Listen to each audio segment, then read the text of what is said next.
एक फकीर हुआ नागार्जुन, गांव से निकलता था, अद्भुत फकीर था। कुछ थोड़े से ऐसे अद्भुत लोग हुए हैं, उनमें से एक लकड़ी का भिक्षा पात्र ही उसकी कुल संपत्ति। जिस गांव से निकला उस गांव की साम्राज्ञी ने उसे बुलाया और कहा कि तुम जैसे अद्भुत फकीर के हाथ में लकड़ी का ये भिक्षा पात्र शोभा नहीं देता। मैंने एक भिक्षा पात्र बनाया सोने का, उसमें बहुत बहुमूल्य जवाहरात जड़े हैं, वो तुम्हें मैं भेंट करती हूँ, इतनी कृपा करो, इनकार मत करना। जैसा लकड़ी वैसा सोना। हमें भीख मांगने से मतलब, रोटी खाने से मतलब। कोई साधारण सन्यासी होता, वो कहता क्षमा करें, हम सोने को छू सकते, सोना और हम छुएंगे। आंख फेर लेता, भागता वहां से कि सोना कहीं पकड़ ना ले। लेकिन जो जानता है उसे सोना और मिट्टी में भेद नहीं। जो नहीं जानता वो सोने से भागता है या सोने के लिए भागता है। ये दोनों अज्ञानियों के दो दल, एक सोना पाने के लिए भागता है, एक सोने से घबरा के भागता है। अज्ञानियों के दो दल। लेकिन जो जानता है उसे सोने से भागना नहीं, सोने के लिए भी भागना नहीं। उसमें अगर तुझे इससे सुख मिलता है तो ठीक है, यही ठीक, हमें तो रोटी खानी, हम इसमें ही मांग के खा लेंगे। वो लेके चला, लेकिन चलते वक्त उसने रानी को कहा कि देख, लेकिन इसमें एक खतरा है। लकड़ी का था तो कोई चुराता नहीं था, इसको कोई ना कोई ले जाए, थोड़ी देर में हम बिना पात्र के हो जाएंगे, तो इतना ख्याल रखना, मेरा पात्र फेंक मत देना, कल मैं उसको मांग लूंगा। रानी ने कहा कि इतनी जल्दी? उसने कहा बहुत मुश्किल है ये पात्र मेरे पास बचे। वो वहां से निकला, लेकिन गांव में एक नंगा आदमी एक सोने का चमकता हुआ पात्र, उसमें जवाहरात जड़े हुए हैं, तो सबकी आंखें गई। गांव का जो बड़ा चोर था वो पीछे हो ली। नागार्जुन ने बार बार उसके पैर की आवाज सुनी।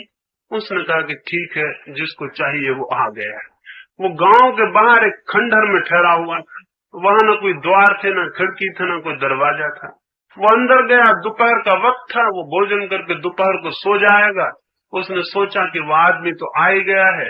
वो बाहर आके दीवार के पीछे छिप के बैठ गया। उसने सोचा ऐसे व्यर्थ बाहर बिठाए रखूं, दोपहरी है, मैं तो भीतर बैठा हूं, वो धूप में बैठा हुआ। फिर थोड़ी बहुत देर में ले ही जाएगा, तो इतनी देर बिठाने का पाप मैं क्यों मोल लूं।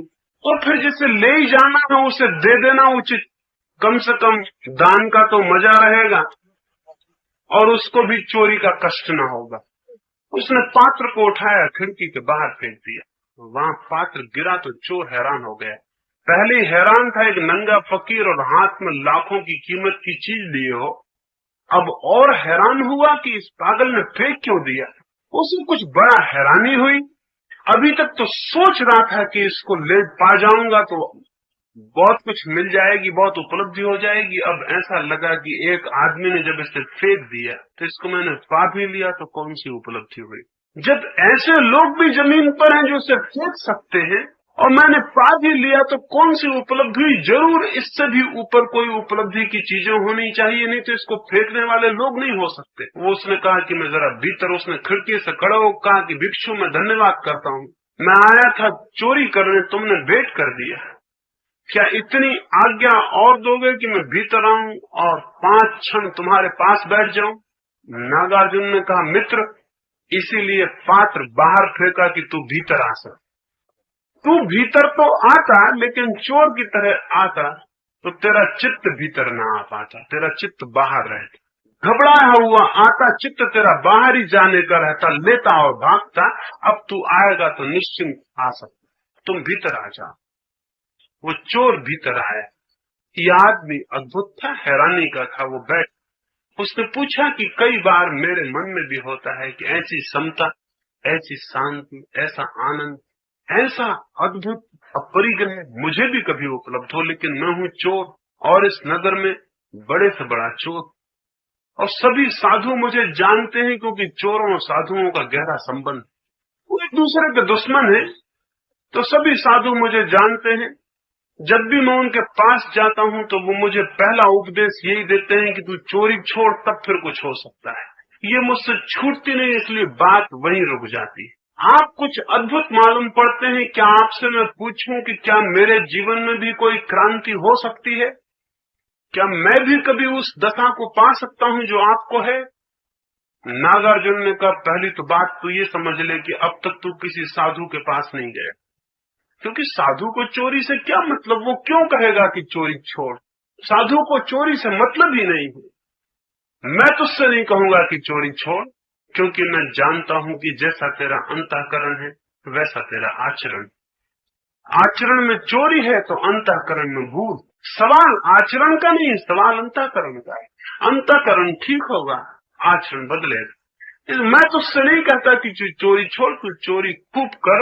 मैं तुझसे सिर्फ एक बात कहता हूं, चोरी तू होश पूर्वक कर। अजीब शिक्षा थी नागार्जुन ने उससे कहा कि तू चोरी होश पूर्वक कर, जैसे ही मूर्छा आए तो चोरी मत करना, होश पूर्वक करना। अगर तू किसी का दरवाजा तोड़े तो बहुत सजग होकर तोड़ना, और तेरा चित्त वहीं रहे, तेरा ध्यान वहीं रहे कि मैं दरवाजा तोड़ रहा हूं। जब तू भीतर जाए और तिजोरी खोले तो तेरा ध्यान पूरा का पूरा तिजोरी तोड़ने में रहे, और जब तू रुपए निकाले तो तेरा ध्यान पूरा का पूरा रुपए निकालने में रहे। बस इतना तू करना, इससे तुझे चोरी में बड़ी कुशलता भी आ जाएगी, बड़ा ठीक से तू चोरी कर सकेगा, तेरा साहस भी बढ़ेगा और सब अच्छा होगा। तू जा। वो चोर पैर छुए, उसने कहा कि ऐसा उपदेशक मुझे कभी मिला नहीं, तो बड़ी अजीब बात आप कह रहे हैं, चोरी में कुशलता मेरी बढ़ाने के लिए उपाय बता रहे हैं, इससे क्या होगा। उसने कहा, तू कभी कुछ हो तो मेरे पास आना। 10 दिन बाद आया, उसने पैर नागार्जुन के पकड़े और उसने कहा कि आपने मुझे धोखा दे दिया। जैसे ही मैं चोरी करने जाता हूँ और होश से जाता हूँ तो मेरे पैर आगे नहीं बढ़ते, होश से जाता हूँ तो पैर आगे नहीं बढ़ते। और कल तो मैं एक भवन में घुस गया, निश्चित मूर्छा में घुस गया। फिर मुझे एकदम ख्याल आया कि मैं तो होश में नहीं हूँ, तो मैं तिजोरी के सामने खड़ा था, तिजोरी मैंने खोल ली। संपत्ति बहुत मेरे हाथ में थी, इतनी कभी मेरे सामने नहीं थी। सारा घर सोया था लेकिन मैं जागा हुआ था, ये मुश्किल हो गई। सारा घर सोया हुआ था, संपत्ति मेरे सामने थी लेकिन मैं जागा हुआ था, ये मुश्किल हो गई। संपत्ति छोड़कर वापस लौटा। तब मैंने जाना कि दूसरों के सोने से चोरी नहीं हो रही है, मेरे सोने से चोरी हो रही। और चोरी गई, क्योंकि जाग के मैंने अपने भीतर वो संपदा पाली जो सो के मैंने बाहर बहुत खोजी और मुझे नहीं मिल सकी। एक भीतर एक ज्योति का, एक चैतन्य का अनुभव हुआ। तो मैं कहूँ, कुछ और जीवन में बहुत करने जैसा नहीं है। करने जैसा है कर्म में ध्यान को संयुक्त। जो भी हम कर रहे हैं, जो भी, चाहे कोई जूते सी रहा हो, चाहे कोई चोरी कर रहा हो, चाहे कोई कुछ भी कर रहा हो, इससे कोई प्रयोजन नहीं कि कौन क्या कर रहा है। जो भी हम कर रहे हैं वो परिपूर्ण ध्यान से इंटीग्रेटेड हो, वो पूरा संयुक्त हो। ध्यान से संयुक्त होकर सब कर्म प्रार्थना बन जाते, सब कर्म पवित्र हो जाते हैं। जो अपवित्र है वो होना बंद हो जाएगा, जो पवित्र है वो शेष रह जाएगा।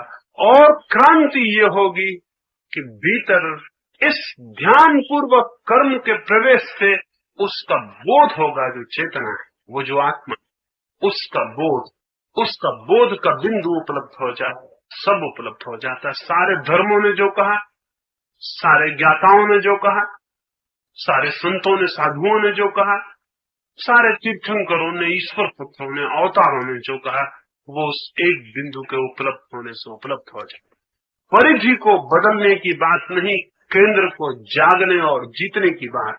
और जो उसे जीतता और जानता है, वो इस जीवन में जो भी जानने जैसा है और जो भी जीतने जैसा है उसे जीत लेता है और जान लेता है। धन्यता उसे उपलब्ध होती है, आनंद और शांति उसे उपलब्ध होते हैं। उसे ज्ञात होता है कि मैं अमृत हूँ, क्योंकि वो जो चैतन्य की शिखा है उसकी कोई मृत्यु नहीं। और उसे ज्ञात होता है कि मैं देह से पृथक और अलग हुई। और उसे ज्ञात होता है कि कोई बंधन मेरे ऊपर नहीं, मैं परम स्वतंत्र हूँ। और उसे ज्ञात होता है कि कोई कड़ियां मेरे ऊपर नहीं, मैं परम मोक्ष। जो उस एक बिंदु को जानता है वो परमात्मा के सारे रहस्य को, राज को जान ले। वो बिंदु प्रत्येक के भीतर है और वो ज्योति सबके भीतर है। लेकिन कुछ ज्योति को, तेल को जोड़ने की, दिए को जलाने की बात